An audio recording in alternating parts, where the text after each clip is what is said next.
नमस्कार, प्रणाम। मैं मृत्युंजय मिश्रा। काजल वर्मा फिर से रहस्यमय तरीके से कांग्रेस भाजपा को छोड़ के कांग्रेस में आ गई।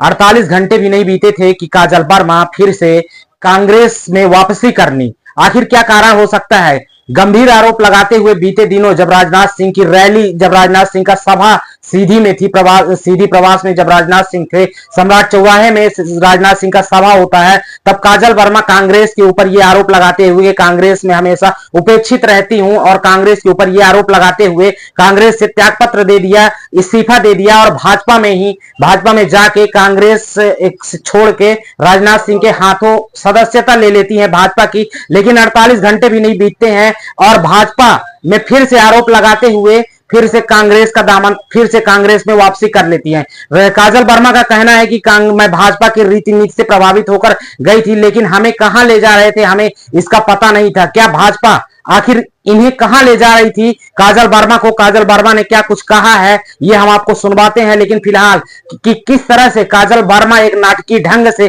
पहले जाती हैं, भाजपा में जाती हैं कांग्रेस को छोड़ के, और फिर कांग्रेस में फिर से भाजपा को छोड़ के फिर से कांग्रेस में आ जाती हैं। आखिर क्या था पूरा मामला, क्या कहना है काजल वर्मा का? कहा जाता है कि काजल वर्मा को राहुल भैया के कहने पर चुनाव लड़ाया गया था और जीतती हैं, राहुल भैया के कहने में चुनाव लड़ती हैं और जीतती हैं, सीधी नगर पालिका अध्यक्ष बनती हैं। लेकिन बीते दिनों जब राजनाथ सिंह सीधी दौरे में होते हैं तो भारतीय जनता पार्टी की सदस्यता ग्रहण कर लेती हैं और कांग्रेस को ठुकरा देती हैं, कांग्रेस के पद से इस्तीफा दे देती हैं। लेकिन आज फिर से प्रेस कॉन्फ्रेंस करती हैं सीधी में, कांग्रेस कार्यालय में, और सभी कांग्रेस के नेताओं के साथ में प्रेस कॉन्फ्रेंस करके पत्रकारों को यह बताती हैं कि मैं रीति से प्रभावित थी, लेकिन भाजपा हमें कहीं और ले जा रही थी, इसलिए मैं फिर से भाजपा छोड़ के कांग्रेस में आ चुकी हूं और आज फिर से कांग्रेस में वापसी कर लेती हैं। आइए आपको सुनवाते हैं कि आखिर काजल वर्मा का क्या कुछ कहना है। ना मैंने किसी से पैसा लिया है और ना मेरे ससुर ने लिया है, ना ही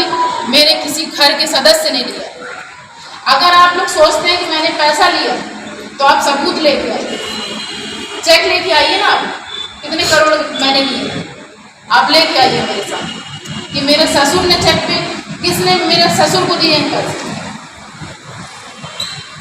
मेरी इस गलती के लिए ये बहुत बड़ी गलती की, उसके लिए भी मैं अपने पिता तुल्य ससुर जी से मैं क्षमा मांगती हूँ। उनसे मैं पर्सनली रूप से मैं उनसे क्षमा मांगती हूँ आप सबके सामने, क्योंकि पिता से बढ़ के कोई भी धन नहीं होता है। फिर अध्यक्ष पद तो मेरे लिए देखिए मायने भी नहीं रखता, परिवार से बढ़ के।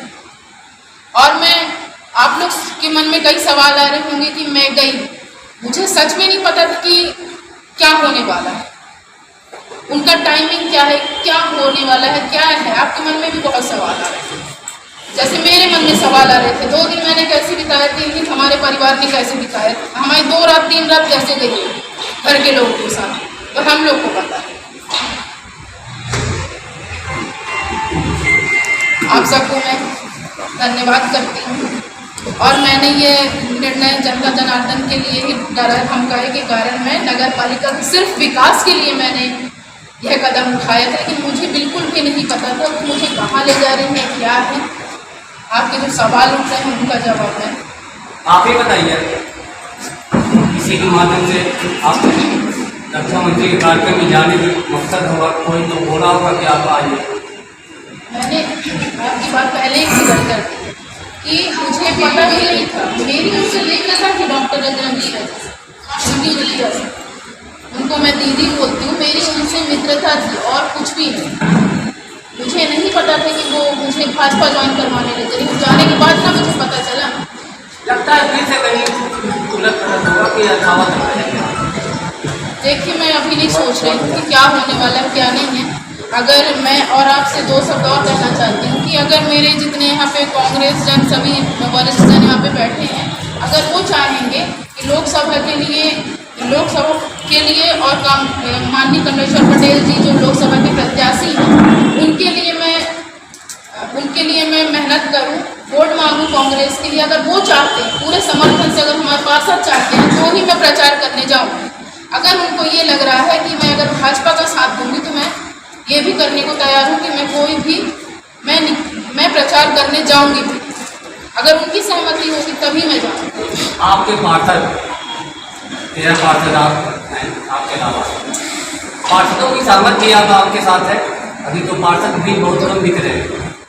मैंने क्या बोला भैया, मैंने बता दिया सामूहिक रूप से आपको कि अगर उनकी सहमति और हमारे कांग्रेस के वरिष्ठ जनों की सहमति होगी कि मैं लोकसभा प्रत्याशी श्री माननीय कमलेश्वर पटेल जी का प्रचार करूं तो मैं करूंगी। अगर नहीं चाहेंगे, अगर उनको लग रहा होगा, उनके अंदर तो स्वाभाविक सी बात है होंगी कि मैंने गलतियां छोटी नहीं बहुत बड़ी की, उनको लग रहा होगा कि हाँ मैं अंदर से कुछ और बाहर से कुछ और, ऐसा नहीं है। लेकिन अगर वो चाहते हैं कि मैं प्रचार करूं तो मैं कांग्रेस का, अब वो सोच रहे हो कि मैं भाजपा का करूंगी, तो ऐसा बिल्कुल नहीं है। मैं अगर कांग्रेस पार्टी में हूं तो कांग्रेस का ही प्रचार सबकी सहमति से करना चाहती हूँ। धन्यवाद। काजल जी, आप नगर पालिका के अध्यक्ष हैं, आपको इसका उत्तर तो आपने स्टार्टिंग में मीडिया में भी जवाब दिया था कि हम भाजपा के लोक नीति से प्रभावित होकर भाजपा की सत्ता ले रहे हैं। हाँ, तो मैंने क्या बोला था और आपको मैंने क्या बताया, उसमें आप गौर करिए कि मैंने बोला था उनके जन कल्याणकारी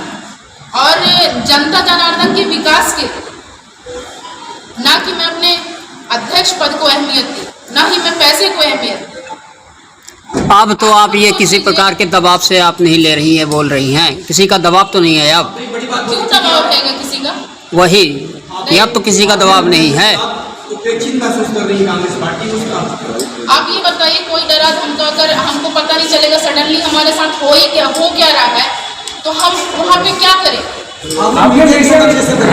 मीडिया के समक्ष तो मैं आज भी कह रही। आपने मीडिया के समक्ष एक स्टेटमेंट दिया था कि मैं भाजपा पार्टी के रीत और नीति के सिद्धांत से प्रभावित होकर भाजपा पार्टी में सत्ता ले रही है, लेकिन वो कौन सी नीति और रीति भाजपा की है जिस सिद्धांत से आप प्रभावित हुई थी और आज वापसी कर रही है? कुछ भी नहीं था, कोई भी रीति नीति नहीं थी, मुझे डराया धमकाया गया था और मैं जब उसमें क्या बोला गया वो शब्द पे देखिए आप। बहुत की स्थिति थोड़ा सा वो महसूस किया जा सकता है। सवालों को झेल सके वो नहीं था। आपको मंच तक ले जाने के लिए आपने कहा कि डॉक्टर साहब की पुत्री आई थी, वो लेके गई, तब कोई आपकी उनसे कोई ऐसी क्लियर बात हुई थी कि मंच में ले जाके आपसे जो है तो सदस्यता ही दिलवाई गया थी? कुछ पूर्व की घोषणा भी नहीं थी, ना बीजेपी की थी, ना आपकी तरफ से कोई